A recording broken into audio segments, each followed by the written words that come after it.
Everybody. So this is just a friendly reminder that when a fat person is talking about their own marginalization and their own oppression and their own discrimination that they've experienced, that does not equal or equate them comparing their marginalization to others. A day in the life of a fat person with an eating disorder. Fat people, I hope you watch this video and know you're not alone. Thin people, I hope you watch this video and consider all the ways your day might have been different and think about what that says about thin privilege. Today I went to lunch with my boyfriend and then we went shopping at Target. First we went to Red Robin. When my boyfriend pulled up to the restaurant, he had to let me out before parking because I often can't get out of the car when another car is parked next to us. We went and sat down at a table and my belly was resting just at the edge. I had to ask the server to be moved, and then I saw that there were calories on the menu, which just made coping with my ED so much harder. It hurts me when I see a black person being fatphobic. It just crushes me, especially because one of the origins of fatphobia was literally racism. Prior to the Atlantic slave trade, Europeans actually found plushy, chubby to fat women extremely desirable and as a sign of health, whereas people who were thinner were sick and weird, specifically ugly. But during the Atlantic slave trade, many Europeans realized that many African enslaved folk shared similar proportionate chubby to fat sizes that they considered desirable, specifically black women. So in a desperate attempt to essentially perpetuate racial inferiority, they decided to just switch up the whole narrative and use science to back it up. Hello everyone, this is Sister Roland, and all I need is a few minutes to discuss the body positivity movement and the societal monikers, of course, that's linked to the body positivity movement, like fat acceptance and fat phobia and skinny privilege. So these are the terms that they use because they, like the people who are pushing this movement, wants people in society to understand people who are overweight, be more accepting, be more nicer, to understand what they are going through and different things like that. So as we know, there have been movements that have started, are starting, that will start, that if they were followed by everyone in society would advance. It would be a much better place. But in reality, this will never happen because once, not everybody's gonna go with one program. You always gonna have people that's not gonna accept this thing, that's not gonna accept this rule, that's not gonna accept this. People don't even obey the rules. They don't obey the laws of the land. So imagine they're gonna accept a movement. Come on. So not everybody is on TikTok, not everybody's on Instagram, not everybody's on the internet. So you may have a following of people that, you know, that accept you, that applaud you because you are champion of the body positivity movement. But in society, when you go out in society, you know that's totally different. That's why many of these young ladies, there may be men in there, but the majority that is pushing this body positivity movement and fat acceptance movement are women, are young girls.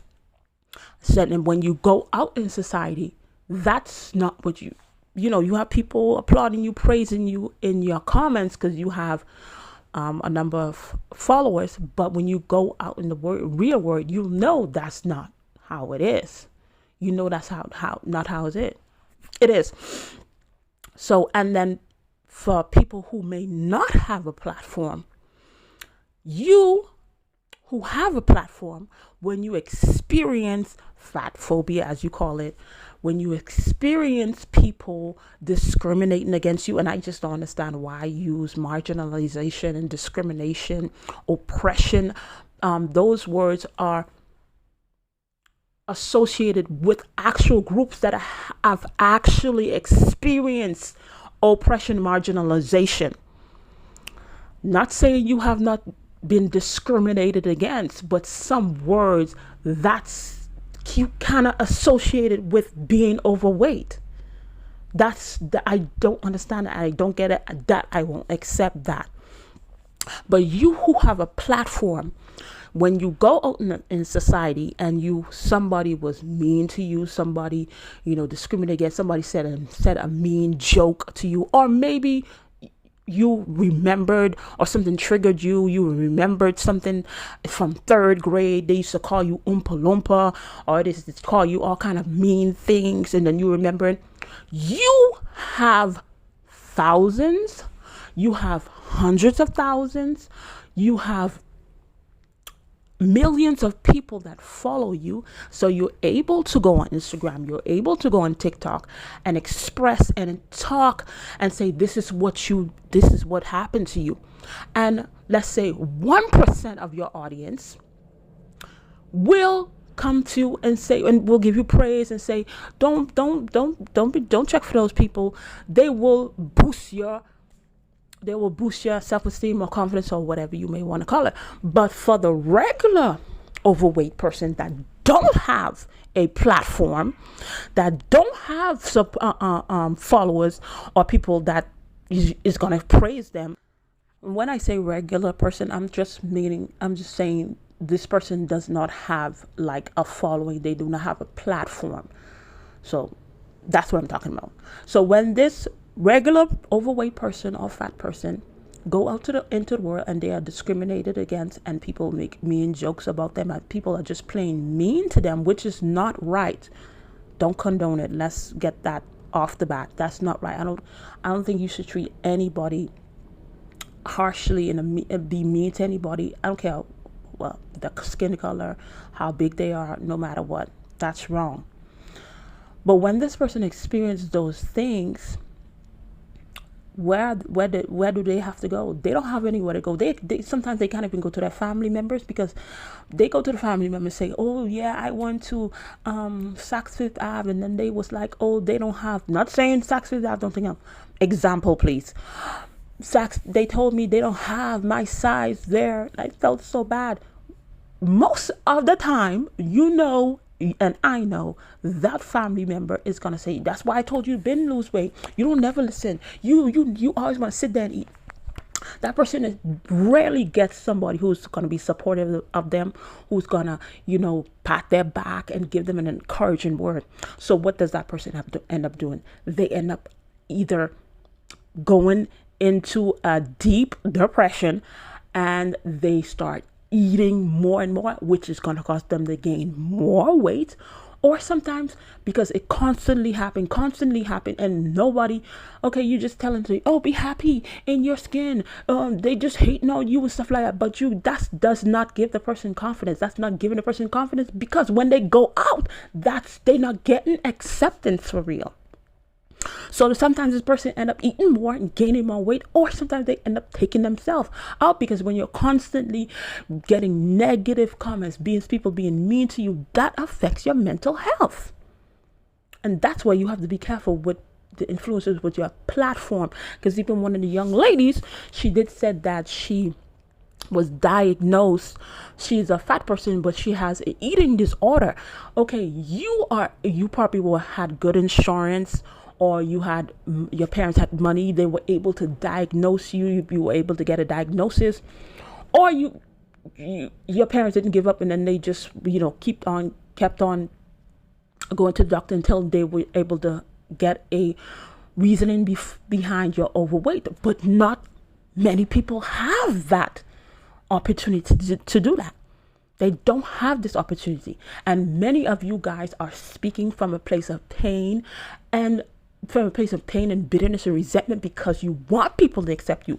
Online, you're accepted. People are praising you. People are shouting you out and saying, you go girl. But then when you go in society, that's not what you're experiencing.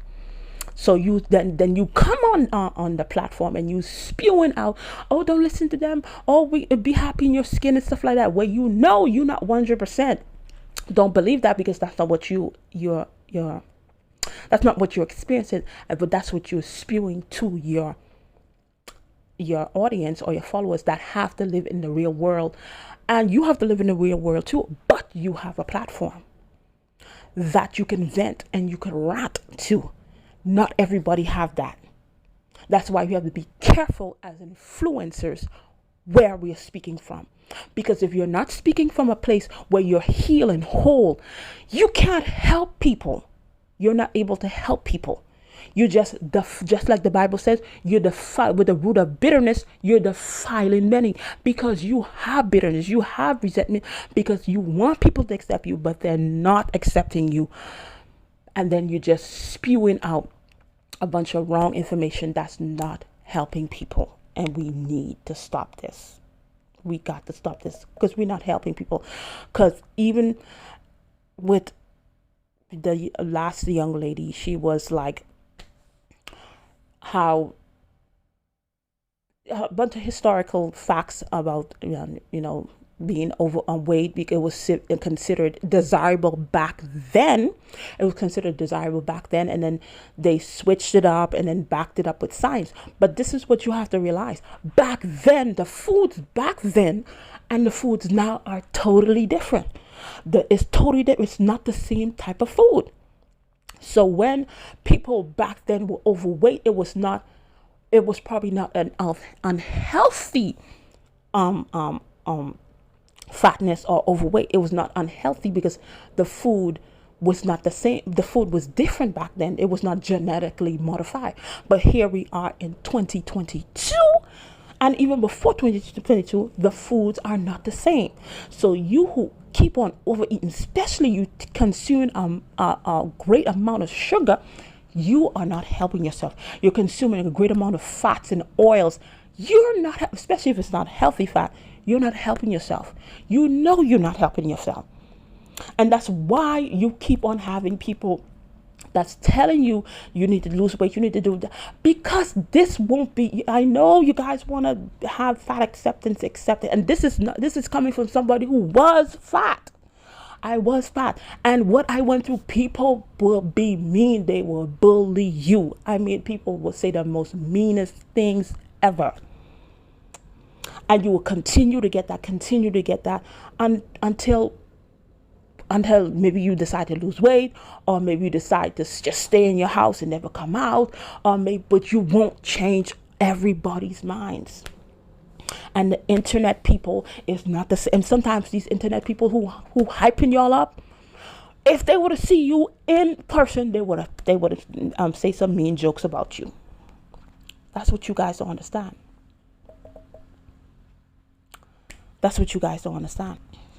And many of you young ladies that are overweight and fat, you're very educated, you know your stuff, you're able to do, because sometimes in reality, that's all you could have done. You read and be smart and stuff like that, because maybe a lot of stuff you wanted to do, you couldn't do it because people would shame you. It's not like you couldn't do it at all. Sometimes they will block you, and sometimes because people are just mean to you, saying all kind of mean stuff. So you're able to articulate and bring up all these historical facts, but that still doesn't change the fact.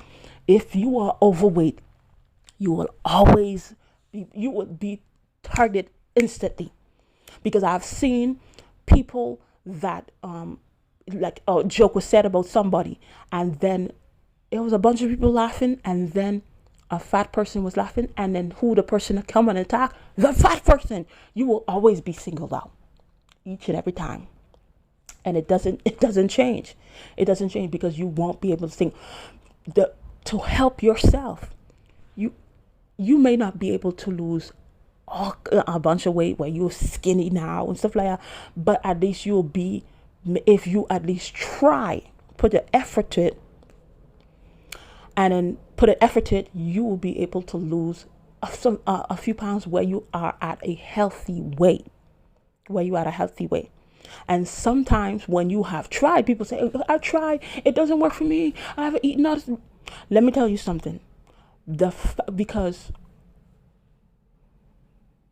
when you have tried and you have failed before, that means you actually have to lose weight part by part. You have to take different parts of losing weight, different part, when your eating part, the exercising.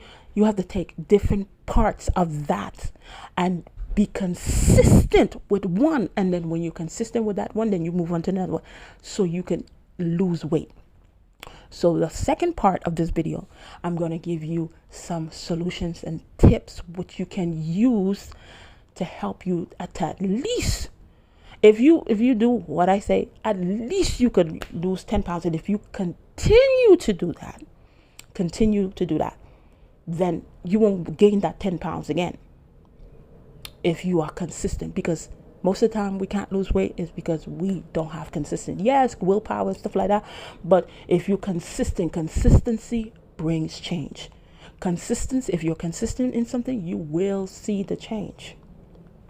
So part 2 is going to be with solutions, especially solutions that help me, because I try to lose weight over and over, didn't until I did it.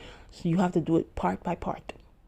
So thank you for watching, and I'll see you in part 2.